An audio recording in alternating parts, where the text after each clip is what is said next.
Lesus kali kadung jaro banyu mili. Ricikum ricik krimise wis teka sedela maning bapake wis teka nyong kaget. Perkenalkan, nama saya Rianto. Saya dari Desa Kaliori, Kecamatan Kalibagor, Kabupaten Banyumas. Seorang penari dan juga koreografer, juga lengger lanang dari Banyumas. Saya menetap di Tokyo, Jepang sekarang, tapi masih pulang pergi antara Tokyo dengan Banyumas dan juga Solo. Saya lahir di hari Senin Manis atau Senin Legi, tanggal 7 September 1981 dari keluarga yang sangat sederhana, yaitu Ibu Rusti dan Bapak Slamet Suharjo almarhum, dengan 6 bersaudara. Saya nomor 4, ada Artina, ada Sriningsih, ada Taryono, kemudian saya Rianto, ada Lia Restiani dan Dedi Andri Sasongko. Saya hidup di Kaliori ini bersama teman-teman seangkatan saya, dan saya juga dulu waktu kecil ada cerita yang sangat menarik dari ibu saya. Ini didapat ketika saya sedang penelitian tentang lengger. Akhir 2013 dan awal tahun 2014 saya melakukan residensi di India, yaitu di Bangalore Atakalari Movement Art. Saya ketemu dengan seorang direktur dari Singapura, basicnya di Berlin. Dia meneliti tentang koreografer Asia dengan ketubuhannya, dan beliau tertarik dengan ketubuhan saya. Melakukan penelitian bersama, memunculkan karya Soft Machine Rianto. Dari penelitian itu saya mendapatkan jawaban dari orang tua saya, pengalaman ketika saya waktu masih kecil. Karena saya tidak pernah bertanya kepada ibu saya ataupun bapak saya, kenapa saya menjadi seorang seniman atau penari. Ibu saya menjawab waktu saya lahir dengan kondisi ada tanda biru di kening saya. Pas kebetulan di Desa Ulahar sebelah dari Desa Kaliori itu ada pertunjukan lengger dari Banjarwaru Kroya Cilacap. Pada saat itu penari lenggernya yang sangat populer di zamannya itu namanya Ibu Adminah, lengger perempuan. Saya dibawa ke pertunjukan lengger dan dibawa masuk ke ruang riasnya Ibu Adminah untuk ibu saya memintakan anaknya didoakan dengan menggunakan boreh ataupun alas bedak yang dipakai untuk make up. Didoakan dengan disebul. Terus habis itu setelah upacara itu selesai, saya dibawa keluar dari kamar terus menunggu si penari lengger itu keluar untuk menari.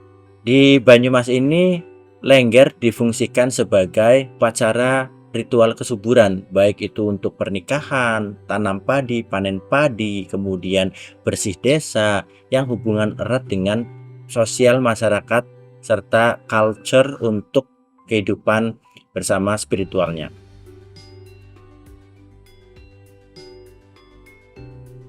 Waktu kecil setelah mulai masuk ke SD itu sudah senang sekali dengan yang namanya tari dan juga mendengarkan musik. Bahkan kalau berangkat sekolah ada tetangga yang memutarkan radio wayangan, saya selalu berhenti tuh di depan rumahnya. Ibu Tebok yang punya rumah itu, yang selalu nyetel radio itu, nungguin saya kalau mau berangkat sekolah gitu. Dan saya menari di situ. Perjalanan kecil saya sering mendapatkan bulian, mungkin karena termasuk yang paling berbeda dengan anak-anak kecil yang lain. Saya dilahirkan sebagai anak laki-laki yang suka sekali dengan menari. Sedangkan yang lain, anak-anak laki-laki lain main pedang-pedangan, terus kemudian panjat pohon. Pokoknya yang lebih ke arah mungkin bagi mereka laki-laki gitu ya. Orang yang suka menari dibilang banci kan zaman dulu itu mungkin tidak wajar untuk dilakukan oleh anak laki-laki. Lambat tahun seperti saya masuk ke SMP, disuruh untuk melanjutkan bakat saya menari dengan mengisi acara perpisahan seperti itu. Alhamdulillah nilai saya baik, saya disuruh untuk sekolah lagi. Padahal waktu itu untuk sekolah lagi itu sangat susah sekali, nggak ada ya biaya untuk melanjutkan. Jadi saya mendaftarkan ke STM karena nilai saya bagus. Dan yang di SMK Sendang Mas itu ada seorang ibu namanya Ibu Eni. Dia memberikan saya solusi, nanti kalau kamu sekolah di sini, saya akan carikan orang tua asuh gitu untuk membiayai kamu sekolah. Dan untuk mendaftar kuliah saya harus minta bantuan kepada guru saya. Saya pengen kuliah lagi, terus akhirnya Ibu Purwaningsih atau sebagai seorang guru tari putri di sekolahan saya waktu itu, dia memberikan uang saya 500.000 kalau tidak salah, itu untuk daftar di kampus STSI Surakarta, dan orang tua saya harus pinjam uang juga untuk kehidupan saya ke Solo waktu itu, karena kebetulan angkatan saya itu yang kurang mampu adalah cuma keluarga saya waktu itu. Saya melanjutkan kuliah di Solo itu saya lulus 3,5 tahun, dan alhamdulillah di Solo saya juga mendapatkan beasiswa dari kampus. Yang pertama adalah bantuan belajar mahasiswa atau BBM. Setelah itu saya mendapatkan PPA, peningkatan prestasi akademik. Kemudian saya mendapatkan Super Smart. Jadi selama kuliah saya alhamdulillah telah dapat bantuan ini 1 tahun lagi dapat PPA, naik lagi tingkat sampai ke Super Smart. Kelompok Banyumasan Lengger semakin populer di Solo dengan bentukan dari mahasiswa dan juga dosen. Disitulah saya ketemu dengan istri saya pada saat saya menari lengger. Pada saat itu tahun 2001, seorang gadis Jepang itu baru datang ke Solo yang rencananya punya keinginan untuk belajar di kampus, belajar tari. Pertama kali melihat pertunjukan tari itu di daerah Palur, namanya Grumbul Ngringo. Itu ada salah seorang dalang wayang suket namanya Slamet Gundono, sudah almarhum. Beliau punya acara di sanggarnya, Sanggar Wayang Suket, termasuk waktu itu saya diundang untuk pentas di sana menarikan lengger. Nah kebetulan si Mirai dari Jepang ini menonton, dia bengong kayak nggak percaya kok ada orang seperti ini ya di Indonesia gitu, cantik sekali gitu. Tapi setelah saya buka baju, buka make up, kok laki-laki seperti itu. Terus dia cuma say hi gitu. Saya juga hai, karena sama-sama tidak punya kemampuan bahasa yang sama. Bahasa Jepang saya sama sekali nggak begitu paham. Istri saya juga bahasa Indonesia waktu itu belum bisa. Kedua, dia melihat pertunjukan lagi di Gedung Teater Wayang Orang Sriwedari. Nah di sana saya sebagai penari prajurit di sana, berdandan prajurit Sri Kandi. Dia pas nonton, loh kok anak ini lagi gitu. Dia melihat wajah saya itu matanya besar, jadi kalau didandanin orang pasti akan ingat wajah itu gitu. Dia ingat itu, terus habis itu dia minta foto. Ketiga, saya membantu ujian di kampus ISI tari kontemporer, kakak tingkat saya. Dia juga nonton, dia juga kaget, loh kok ini lagi gitu. Jadi 3 kali nonton pertunjukan berturut-turut itu melihat saya. Karena dia ngambil video waktu itu, pas di jalan dia mulai mencoba untuk menyapa, hai, saya juga hai gitu kan. Terus jalan lah di pinggir jalan bareng-bareng, terus sama-sama sebenarnya pengen komunikasi tetapi nggak bisa bahasanya. Jadi dia cuma membuka tas, terus saya punya video kamu gitu kan, tapi terbata-bata gitu. Terus saya, oh ya, saya pengen lihat, boleh nggak gitu kan. Oh hai ya boleh gitu kan. Dari mulai saya nari lengger di Ringo, habis itu nontonnya waktu pertunjukan wayang, habis itu baru saja dia nonton tari kontemporer. Jadi di situ lama kita nonton. Terus habis itu dia mengutarakan, saya kepingin belajar tari sama kamu. Ya udah kamu nari aja ya gitu kan. Udah bisa kan tarian ini, lengger ini. Terus akhirnya dia beli kostum, terus dia nari. Karena saya sama dia nari bareng gitu ya di Solo itu, yang nanggap itu semakin banyak. Jadi karena ada orang asing yang bisa nari Jawa, apalagi lenggeran gitu. Terus akhirnya tanggapan itu semakin banyak. Saya bawa dia ke rumah ke Banyumas. Kebetulan sebelum pulang itu saya ditelepon sama seorang fotografer, waktu itu fotografer majalah cover gitu ya. Teman saya namanya Pak Kuncoro itu, dia lagi cari model untuk model pengantin. Kamu jadi model pengantin? Oh enggak, tertarik. Akhirnya dipakailah dia sebagai model di Banyumas ini. Setelah selesai acara, barulah saya ditembak. Saat kecil saya sering nonton TV, waktu itu masih hitam putih ya, film anak nasional, dan juga ada tokoh Mas Didi Nitowok, Eyang Didi Nitowok waktu itu masih muda beliau. Kekaguman saya karena kelenturan tubuhnya yang membuat saya itu, wah bagus sekali ya gitu kan. Kebetulan ibu saya waktu hamil itu juga pas sekali ketika melihat Mas Didi Nitowok itu lentur, terus semoga anak saya besok pengen seperti itu gitu kan. Itu cerita dari ibu saya. Dan ketika saya lahir pun waktu masih kecil, film anak waktu itu masih ada Mas Didi Nitowok waktu itu main, dan lucu sekali dan sangat-sangat menginspirasi saya. Saya lebih suka dengan bermain dengan orang-orang tua desa ya, yang orang-orang tua desa itu baik itu petani ataupun pekerja yang kasar gitu ya. Saya sering main dengan mereka karena pengalaman bagaimana mengarungi kehidupan, mungkin cerita-cerita dari baik itu cerita sejarah perjuangan, kemudian cerita tentang masa-masa beliau waktu masih muda gitu ya. Masyarakat justru dari situlah saya mendapatkan banyak sekali energi dan cerita-cerita perjalanan kehidupan. Tentu saja dari orang tua saya yang memang menjadi inspirasi saya, kekuatan seorang ibu melahirkan 6 anak yang memang dengan kondisi perekonomian yang sangat terpuruk, artinya ekonomi rendah ya, yang harus menghidupi. Masih ingat sekali, satu telur dibagi 8 itu untuk ibu, bapak, terus 6 anaknya.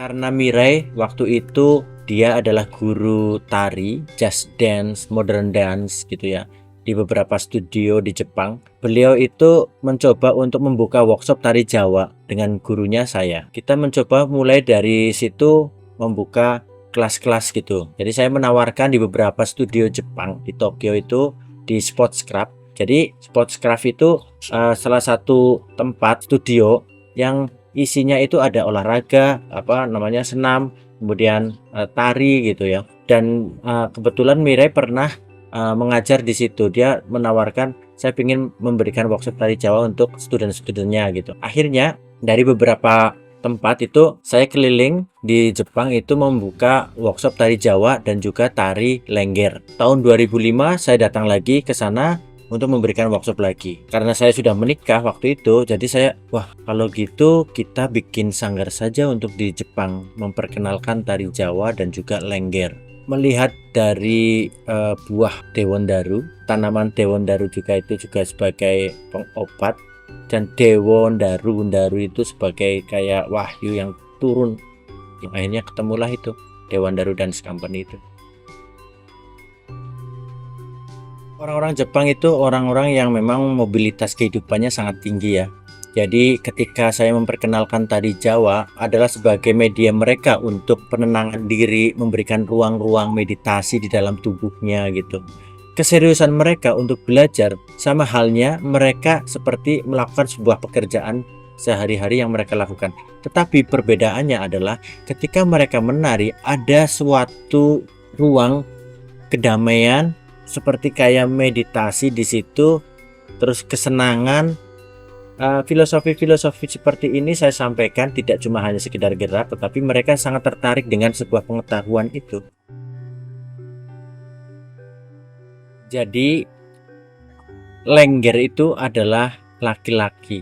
Istilah Lengger itu sebenarnya maknanya sangat dalam dan filosofinya juga sangat-sangat kita bisa memahami secara harfiah ataupun jarwodoso. Leng itu sendiri adalah lubang. Manusia memiliki 9 lubang yang ada di dalam tubuh manusia. Tubuhnya satu, tetapi lubangnya 9 yang memiliki fungsi dan peranannya masing-masing yang ada di dalam satu tubuh. 9 ini berarti dalam bahasa Jawa sama halnya seperti sanga. Sanga diambil kata ngaknya. Terus di dalam satu tubuh, satu itu ji. Jadi ngaji diri.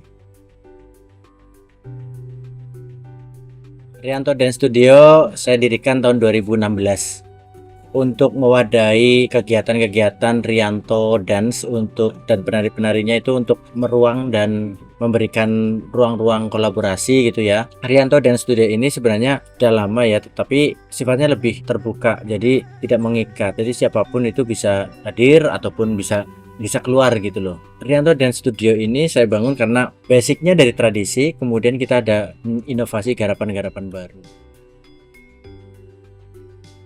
Di dunia tari khususnya di Indonesia perkembangannya luar biasa ya, daripada beberapa dekade yang lalu. Saat ini banyak penari-penari dengan teknik tingkat tinggi yang mungkin mereka mencoba gali, mencoba asah. Hanya saja perlu sekali mendasar bahwa kembalikan tubuhmu pada apa yang sudah kamu tanamkan di situ.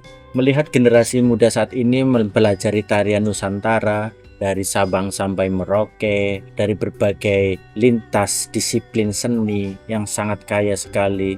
Tubuh ini adalah bagian dari Nusantara itu sendiri dan perkembangannya sangat luar biasa, tetapi harus dipahami betul bagaimana sejarah tubuh itu kita bisa kembalikan, pelajari kembali. Tidak icik-icik atau ujuk-ujuk atau tidak tiba-tiba itu langsung menjadi sebuah tubuh yang sangat modern. Ya kalau cita-cita sebagai lengger itu ya dalam proses mendarmakan tubuhnya untuk kemaslahatan bersama menjadi tubuh yang baik, bermanfaat untuk orang baik, itu belum selesai.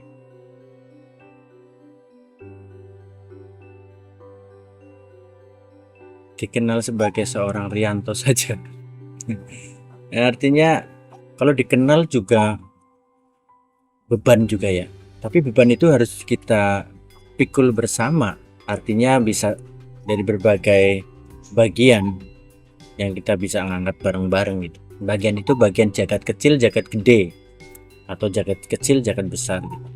Rianto ya ingin disebut sebagai Rianto saja, yang dilahirkan oleh Ibu Rusti dan Bapak Slamet Suharjo, yang membuat ruang-ruang untuk pergerakan bersama teman-teman, ruang-ruang kebudayaan, mengingatkan kembali pada diri sendiri kita, kemudian bisa bermanfaat untuk orang lain dengan kebaikan-kebaikan yang kita berikan, mendamaikan apa yang ada dalam tubuh kita.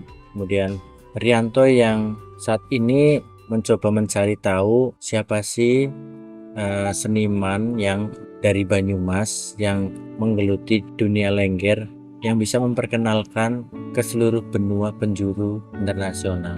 Untuk memperkenalkan lengger ini, saya belum mendapatkan informasi dari dulu awalnya lengger sampai hari ini. Baru tubuh saya yang mungkin terus akan mencoba untuk menyuarakan lengger ke dunia, untuk mendamaikan dunia itu lewat kebudayaan lengger.